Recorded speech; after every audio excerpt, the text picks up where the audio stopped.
Assalamualaikum warahmatullahi wabarakatuh. Perkenalkan, nama saya Wahyu Oktavianti, NPM saya 18 12 12 01 10. Di sini saya akan mempresentasikan tentang bisnis model Canva di era pandemi. Berikut materi yang akan saya jelaskan. Selama pemberlakuan PPKM pada daerah yang terjangkit COVID-19, kegiatan usaha dan aktivitas perekonomian nyaris stagnan. Bahkan sebagian tak bisa beroperasi. Berbagai sektor usaha dan kegiatan bisnis terkena dampak yang tidak pernah diprediksi sebelumnya.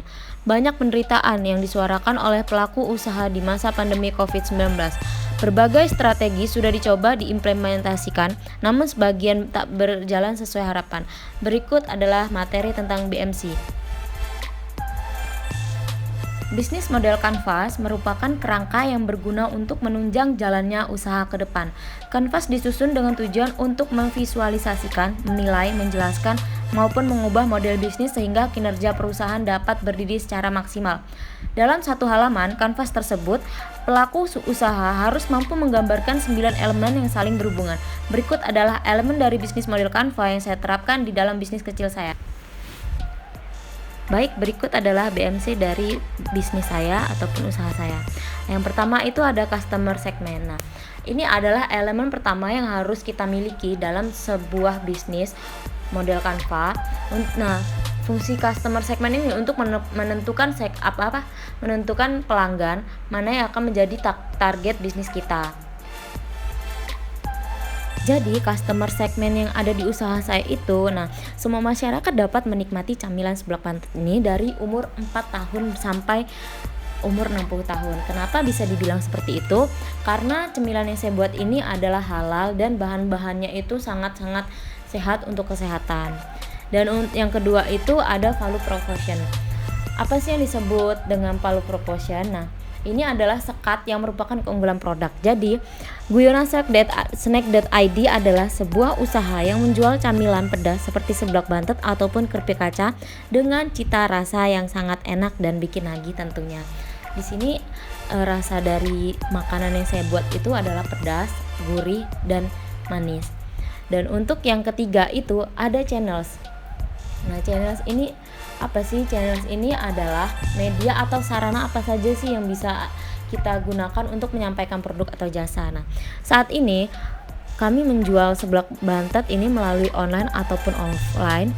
Nah, untuk online-nya kami menjual di e-commerce bernama Shopee dan media sosial lainnya seperti Facebook, Instagram, WhatsApp. Dan untuk offline-nya itu kami menjual di warung-warung terdekat di daerah kami. Dan untuk yang keempat itu ada revenue streams. Nah, revenue stream ini merupakan bagian yang paling vital di mana organisasi memperoleh pendapatan dari pelanggan. Nah, untuk saat ini pendapatan paling banyak melalui offline ataupun cash on delivery. Dan untuk yang kelima itu ada key resource. Key resource adalah sekat dalam bisnis model Canvas yang berisikan daftar sumber daya yang sebaiknya direncanakan dan dimiliki perusahaan untuk mewujudkan value proposition mereka. Di sini ada aset fisik seperti fasilitas pabrik kendaraan, hak kekayaan intelektual ataupun merek. Nah, ada hak paten, copyright, database customer dan database partnership, informasi rahasia perusahaan. Dan untuk yang terakhir adalah tenaga kerja. Untuk yang keenam itu ada customer relationship. Customer relationship ini elemen model Canva di mana perusahaan menjalin ikatan dengan pelanggannya. Nah, bisa disebut juga dengan hubungan konsumen. Dengan customer review dari customer tentunya akan membuat saya semakin semangat untuk membuat seblak dengan cita rasa yang enak dan meningkatkan kualitas cita rasa agar customer selalu puas dan repeat order kembali. Dan untuk yang ketujuh itu ada key activities. Key activities adalah semua aktivitas yang berhubungan dengan produktivitas bisnis yang berkaitan dengan sebuah produk, di mana kegiatan utamanya adalah menghasilkan proporsi nilai.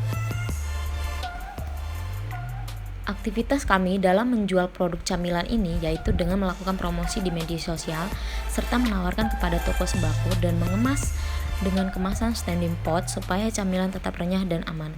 Dan untuk yang kedelapan itu ada key partners. Key partners ini di mana elemen ini ditunjukkan untuk pengorganisasian aliran barang atau layanan lainnya. Nah, untuk key partners itu ada toko plastik, toko sembako, atau yang menjual bahan-bahan untuk membuat seblak Banten. Dan untuk yang terakhir itu adalah cost struktur. Cost struktur adalah komposisi dari semua biaya yang dibutuhkan untuk mengoperasikan bisnis model serta menciptakan value proposition yang dapat diberikan kepada konsumen. Nah, berikut adalah penjelasan materi dari presentasi bisnis model Canva di era pandemi ini. Dan untuk di era pandemi ini saya merekomendasikan untuk mahasiswa ataupun teman-teman saya untuk berjualan di media sosial. Karena berjualan di media sosial itu sangat menguntungkan, di mana di saat era pandemi ini banyak orang yang susah berjualan secara offline. Maka dari itu kita harus belajar berjualan secara online, karena berjualan secara online ini juga banyak manfaatnya, banyak pengalamannya, dan untuk semua kalangan itu bisa berjualan di online. Sekian presentasi dari saya. Saya mohon maaf bila ada bila ada kesalahan atau apapun itu. Saya ucapkan wassalamualaikum warahmatullahi wabarakatuh.